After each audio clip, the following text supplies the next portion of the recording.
Police को आगे करती है, सरकार हमसे डरती है, पुलिस को आगे करती है, सरकार हमसे डरती है, पुलिस को आगे करती है। न्याय आपो, न्याय आपो, विद्यार्थी ने न्याय आपो, न्याय आपो, न्याय आपो, विद्यार्थी ने न्याय आपो। मुक्त करो, मुक्त करो। સવાના બેન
જે ઉમેદવારો ઘરે બેઠા છે એમના માટે અમારા બધા તરફથી બે શબ્દો રચકણ તારા રજડશે જેમ રણમાં ઉડે રેત હજી બાજી છે તારા હાથમાં ચેત ચેત નરચેત ફોરેસ્ટની ઉમેદવારી બહેનો રણ મેદાનમાં ઉતરે છે ઢસડાય છે માર ખાય છે આખો દિવસ ડિટેન થાય છે તો આ બધા નમાલા ભાઈઓ ક્યાં ગયા છે જે ગ્રુપમાં બેઠા બેઠા મેસેજ કરે છે કે આમ કરી નાખી તેમ કરી નાખી તમારાથી કંઈ થશે નહીં તમે જંગલની રક્ષા કરવાની ઈચ્છા ધરાવો છો તમે તમારો હક ને ન્યાય લેવાની ઈચ્છા ધરાવો છો અને ઘરે બેઠા બેઠા ખાલી વાતો જ કરો છો આવી રીતે કંઈ નહીં થાય જે અમે અહીંયા પિટિશન કરવા માટે હાજર થયા હતા અને અમારા ઘણા બધા સ્ટુડન્ટને એમને ડિટેન કરીને લઈ ગયા છે અમે નથી આંદોલન કર્યું નથી કોઈ અરાજક સર્દી કે નથી કોઈને કોઈ નુકસાન પહોંચાડ્યું તો બી પોલીસ લોકો આવે છે અને બધાને ફળાને ઢેસડી જાય છે બેનો પર હાથ ઉપાડવામાં આવ્યો છે બેનોના કપડાં ફાટી ગઈ એટલા જોર જબરદસ્તી કરવામાં આવી છે આવું કેવું જબરદસ્તી આ કેવા સરકાર ક્યાં છે અને આવો શું અન્યાય થાય છે બધા સ્ટુડન્ટો સાથે અમારો ન્યાય માંગવા આવ્યા છીએ અમને ન્યાય આપો અમને તમારી સાથે આવી કોઈ જ જબરદસ્તી કરવી નથી જે અમે અહીંયા પિટિશન કરવા માટે હાજર થયા હતા અને અમારા ઘણા બધા સ્ટુડન્ટને એમને ડિટેન કરીને લઈ ગયા છે અમે નથી આંદોલન કર્યું નથી કોઈ અરાજક સર્દી કે નથી કોઈને કોઈ નુકસાન પહોંચાડ્યું તો બી પોલીસ લોકો આવે છે અને બધાને ફળાને ઢેસડી જાય છે બેનો પર હાથ ઉપાડવામાં આવ્યો છે બેનોના કપડાં ફાટી ગઈ એટલા જોર જબરદસ્તી કરવામાં આવી છે આવું કેવું જબરદસ્તી આ કેવા સરકાર ક્યાં છે અને આવો શું અન્યાય થાય છે બધા સ્ટુડન્ટો સાથે અમારો ન્યાય માંગવા આવ્યા છીએ અમને ન્યાય આપો અમને તમારી સાથે આવી કોઈ જ જબરદસ્તી કરવી નથી દોસ્તો અત્યારે જે લોકોના જે 25 ગ્રામમાં નામ આવી ગયા છે તો એ લોકોને ઘમંડ થઈ ગયો છે કે અમારો વારો આવી જશે તો એક છે આ તમને લોલીપોપ છે બરાબર અત્યારે જે બહેનો છે એ દિલથી લડે છે અને ભાઈઓ મારા બેટા હાવજો ને જેવી વાતો કરે અને સિંહોનો બધી લડે છે તો મોટી મોટી કોમેન્ટ ખોટી ના કરવી બરાબર અને ખોટા મેસેજ ના કરો કે અમે આવી છીએ આટલા ટોળકા લઈને આવી છીએ તો ખોટી વાત ના કરો ખરેખર તો આ બહેનો છે દિલથી લડે છે અને ભાઈઓ ખાલી છે ને વાતો કરે છે તો જય હિન્દ જય ભારત દોસ્તો અત્યારે જે અમારું ફોરેસ્ટ ગાર્ડનું આંદોલન ચાલી રહ્યું છે તેમાં માત્ર અમે ન્યાય લેવા માટે આવ્યા હતા છતાં બે બહેનોની ગેરકાયદેસર રીતે અટકાયત કરવામાં આવી છે અને એને મારવામાં પણ આવ્યા છે બે બહેનોને અને તમે વિડીયો પણ જોયા હશે અમારા બધાના બરાબર વિડીયો પણ બહેનોના દેખાડવામાં આવ્યા છે બરાબર ગેરકાયદેસર રીતે એ લોકોને અટકાયત કરવામાં આવી છે અને છતાં એ અમને ન્યાય નથી આપતા બરાબર અને જેમ મને એમ છે ટૂંકમાં અમારી ઉપર વિરોધ કરે છે બધા બરાબર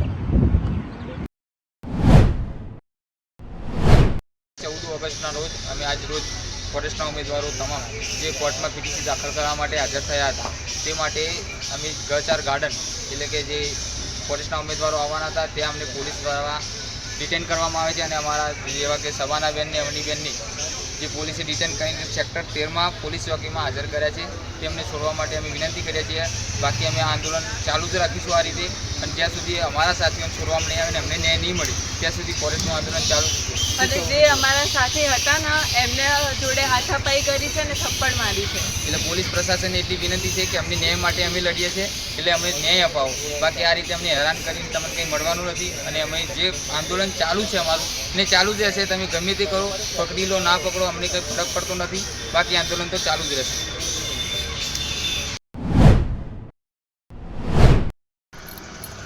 આજે તારીખ 14-8 ઓગસ્ટના રોજ અમે લોકો ગૌશાળાના ગાર્ડનમાં ભેગા થયા હતા જે ફોરેસ્ટની એક્ઝામને લઈને જે કોર્ટમાં પિટિશન આપવાની હતી એના માટે અમે ઉમેદવારો ભેગા થઈ અને ચર્ચા વિચારણા કરતા હતા એટલામાં મહિલા પોલીસ કર્મીઓને બધા આવ્યા અને અમારી સાથે ગેરવર્તન કર્યું. ખરાબ શબ્દોનો ઉપયોગ કર્યો અને બધાને લાફો મારવા માંડ્યા અને ઘણું બધું અમને એ કરવા માંડ્યા. તો અમે શેના માટે આવ્યા છે? અમે ખાલી પિટિશન માટે આવ્યા હતા, અહીંયા ખાલી વિચારણા કરવા માટે આવ્યા હતા. અને આ રીતનું તો વર્તન ખોટું જ છે. પહેલી વસ્તુ કે આ રીતે અમે એકઠા થયા હોય એટલે એવું જરૂરી છે કે બધા મારઝૂટ કરવા જાય. અમે કોઈ જબરજસ્તી કોઈના માટે કરવા નહીં. અમે કોર્ટમાં પિટિશન માટે ભેગા થયા હતા, હજી વિચારણા કરી રહ્યા છે. એમાં બી બધાને પકડી લઈ જાય છે, ગેરરીતિ વર્તે છે અને બધાને લાફા મારી દે છે. આવી કોની સત્તા આપી દીધી તમને કે તમે આ તાનાશાહી ચલાવો છો? તમે આ રીતે લાફા મારવાની તમને આપી કોની સત્તા? પહેલી વસ્તુ. અને ન્યૂઝ વાળાએ એમાં બી કેમેરો બંધ કરાવી દીધો અને પછી થપ્પડ લગાવી. મારી સાથે જે બેન હતા ને એમને જ, અને એમને ડિટેન કરીને લઈ ગયા.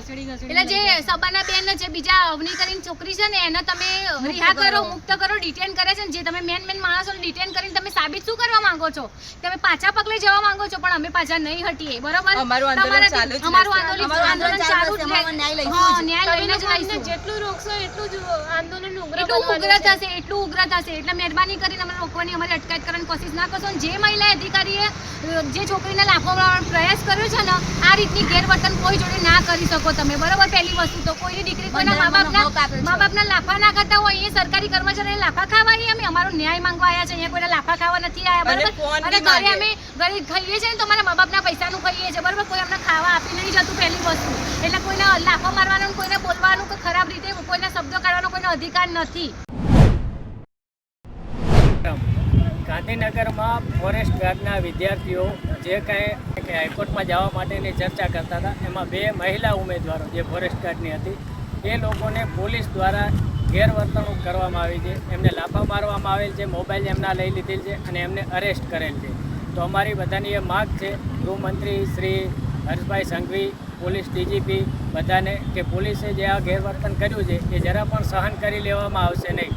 અને મહિલાઓ ઉપર જે પ્રકારનો અત્યાચાર થયો છે પોલીસ દ્વારા, જે પ્રકારની, એને પણ અત્યારે જે અરેસ્ટ કરેલ છે તો એમને જલ્દીથી જલ્દી મુક્ત કરવામાં આવે. અને અમે આંદોલનના માર્ગે જ્યાં સુધી ગાંધી ચિંધ્યા માર્ગે ચાલીએ છીએ ત્યાં સુધી બરોબર છે. બાકી ભગતસિંહ બનતા પણ અમને આવડે છે અને અમે એ રીતે પણ આંદોલનનો માર્ગ અપનાવવા માટે તૈયાર છીએ. અને અમારી એ જ માગ છે કે જલ્દીથી જલ્દી એ બહેનોને છૂટી કરવામાં આવે. જય હિન્દ, ભારત માતા કી જય, વંદે માતરમ.